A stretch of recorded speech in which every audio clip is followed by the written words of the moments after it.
చాలా కాలం క్రితం ఒక అమ్మాయి తన జీవితంలోని సవాళ్లను చూసి చాలా బాధగా ఉండేది. ఆమె తన తండ్రి దగ్గరకు వెళ్ళి తన నిరాశను, బాధను వ్యక్తం చేసింది.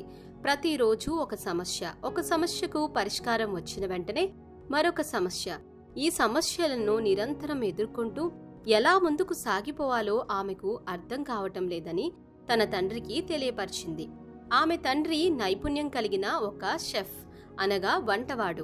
అతను తన కుమార్తెకు ఒక విలువైన పాఠాన్ని నేర్పించాలని నిర్ణయించుకున్నాడు.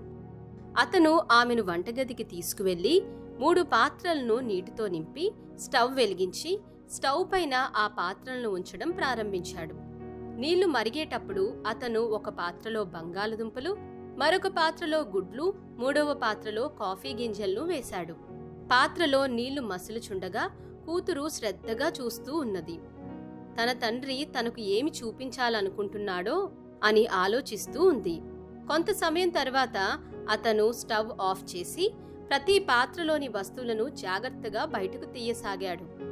అతను మెత్తగా ఉడికిన బంగాళదుంపలను ఒక గిన్నెలో, ఉడికించిన గుడ్లను మరొక గిన్నెలో వేసి తాజాగా తయారు చేసిన కాఫీని ఒక కప్పులో పోశాడు. తన కూతురు వైపు తిరిగి, ఇక్కడ నీకు ఏమి కనిపిస్తున్నాయి అని అడిగాడు. ఆమె బంగాళదుంపలు, గుడ్లు మరియు కాఫీ అని బదులిచ్చింది. ఆమె తండ్రి ఆమెను జాగ్రత్తగా మళ్లీ చూడమని ప్రోత్సహించాడు. మరిగే నీటి వల్ల మెత్తగా మారిన బంగాళదుంపలను ముట్టుకుని చూడమని చెప్పాడు. తరువాత అతను గుడ్లలో ఒకదాన్ని పెంకు తీసి చూడమని ఆదేశించాడు. గుడ్డు లోపలి భాగం గట్టిపడిన విషయాన్ని గమనించమన్నాడు. చివరికి అతను ఆమెను కాఫీ వాసన చూడమని, గాలిని నింపిన దాని గొప్ప సువాసనను ఆస్వాదించమన్నాడు. కూతురు కంగారుపడి అడిగింది, దీనర్థం ఏమిటి నాన్నా? అప్పుడు ఆ తండ్రి ఆ కుమార్తెతో, ఈ వస్తువులన్నీ ఒకే రకమైన మరిగే నీరు అనే కష్టాలను ఎదుర్కొన్నాయని, అయినప్పటికీ అవి ఒక్కొక్కటి భిన్నంగా స్పందించాయి. ఒకప్పుడు బలంగా మరియు గట్టిగా ఉన్న బంగాళదుంపలు మృదువుగా మరియు తేలికగా మారాయి. నీటిలో ఉడికిన తర్వాత గుడ్డు లోపలి భాగం గట్టిపడింది. కానీ కాఫీ గింజలు నీటిని కూడా మార్చి అద్భుతమైన కొత్త పదార్థాన్ని సృష్టించాయి అని తండ్రి ఆమెకు ఓపికగా వివరించి, తన కూతురు వైపు సున్నితమైన చిరునవ్వుతో చూస్తూ ఆమెను ఒక ప్రశ్న అడిగాడు. నీ జీవితంలో సవాళ్లు ఎదుర్కొంటున్నప్పుడు వీటిలో నువ్వు ఎవరిలా ఉండాలనుకుంటున్నావు? బంగాళదుంపలా మెత్తపడి ఓడిపోయే వ్యక్తిలానా? లేదా గుడ్డులాగా హృదయాన్ని కఠినపరుచుకునే వ్యక్తిలానా?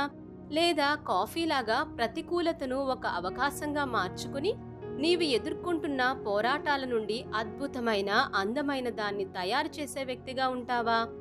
కూతురు తన తండ్రి చెప్పిన మాటల గురించి ఆలోచించింది. అతను చెప్పిన లోతైన పాఠాన్ని గ్రహించింది. ఆ రోజు నుండి ఆమె కాఫీ గింజలా ఉండాలని, ప్రతి సవాళ్లను వృద్ధి మరియు పరివర్తనకు అవకాశంగా ఉపయోగించుకోవాలని నిర్ణయించుకుంటుంది. మరి మీరెలా ఉండాలనుకుంటున్నారు? బంగాళదుంపలానా, గుడ్డులానా, లేదా కాఫీ గింజలానా? ఎంపిక మీదే. కానీ గుర్తించుకోండి, గొప్ప గొప్ప కథలు సౌకర్యం కలిగిన జీవితంలో వ్రాయబడవు, కానీ సవాళ్ల వేడిలో అగ్నిపై మరిగిన అనుభవాలతో వ్రాయబడతాయి. కాబట్టి సమస్యలకు భయపడక సమస్యను ఎదుర్కొని విజయవంతమైన జీవితాన్ని కొనసాగించండి.